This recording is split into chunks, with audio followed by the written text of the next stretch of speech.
നമ്മൾ 2-3 വട്ടം ഒരു ആയത്ത് ഓതിയിട്ട് ഒന്ന് നിൽക്കണില്ല, ഇനി കഴിയൂല, സമയം കഴിഞ്ഞിക്കണ്. സഹോദരങ്ങളെ, നമ്മൾ ഇഫ്ളാക്കിയോ എന്നുള്ളതല്ല, നമ്മൾ മെനക്കെട്ടോ എന്നുള്ളതാണ്. ഇസ്ലാമിലെ ഔഡിയും റിസൾട്ട് നോക്കിയിട്ടല്ല, നമ്മൾ എടുക്കുന്ന മെനക്കെട് നോക്കിയിട്ടാണ് കൂലി. റിസൾട്ട് നോക്കേണ്ട കാര്യം പടച്ചോനാണ് നോക്കുക, നമ്മൾ റിസൾട്ട് നോക്കേണ്ട ആവശ്യമില്ല. ചില ആൾക്കാർ സമ്മേളനത്തിനും ഇതിനൊക്കെ പിരിവ് ചോദിക്കുമ്പോൾ കുറച്ച് പൈസ തരണം, നമ്മുടെ വലിയ സമ്മേളനം ഉണ്ട് എന്ന് പറഞ്ഞാൽ എന്താ നിങ്ങളെ സമ്മേളനം കൊണ്ടൊരു മെച്ചം?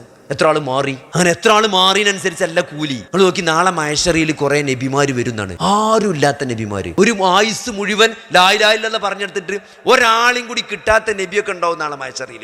അപ്പൊ ഒരാൾ വരുന്നുണ്ടോ വരുന്നില്ല എന്നുള്ളതല്ല, നിങ്ങൾ തയ്യാറാണോ, നിങ്ങൾ പറയുന്നുണ്ടോ എന്നുള്ളതാണ്. നൂഹ് നബി അലൈഹിസ്സലാം, ആരാണ് നൂഹ് നബി? 950 കൊല്ലം ദഅവത്തെടുത്തിട്ട് ആകെ വിരലെണ്ണാവുന്ന ആൾക്കാരാ മാറിയത്. നൂഹ് നബി ആരാണ് സഹോദരങ്ങളെ? ഉലുൽ അസ്മിന്റെ പ്രവാചകനാണ്. ആരാ ഉലുൽ അസ്മ്? ഏറ്റവും ടോപ്പ് ആയിട്ടുള്ള 5 പ്രവാചകന്മാരുണ്ട്. ഈസാ നബി, മൂസാ നബി, ഇബ്രാഹിം നബി, മുഹമ്മദ് നബി, നൂഹ് നബി. ഇവരാണ് ടോപ്പ് 5 പ്രവാചകന്മാര്. അതിൽപ്പെട്ട ആളാണ് നൂഹ് നബി. ഒരു റിസൾട്ടും ഇല്ല, പക്ഷെ ടോപ്പാണ്. അപ്പൊ റിസൾട്ട് നോക്കിയിട്ടല്ല, നിങ്ങൾ എത്ര എഫർട്ട് എടുക്കുന്നുണ്ട്, നിങ്ങൾ എത്ര മെനക്കെടുണ്ട്, അതാണ് പടച്ചോ നോക്കുക. അവിടെ റിസൾട്ട് നോക്കണ്ട, നിങ്ങൾ എത്ര മെനക്കെടാൻ തയ്യാറുണ്ട്, നിങ്ങൾ എത്ര മെനക്കെട്ടു.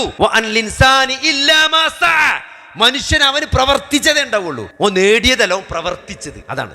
അതുകൊണ്ട് നിങ്ങളൊന്നും നഷ്ടമല്ല പറഞ്ഞത്, ഒന്നും നഷ്ടാവൂല. അതാണ് പടച്ചോനെ പറ്റിയുള്ള ഏറ്റവും വലിയ പ്രതീക്ഷ.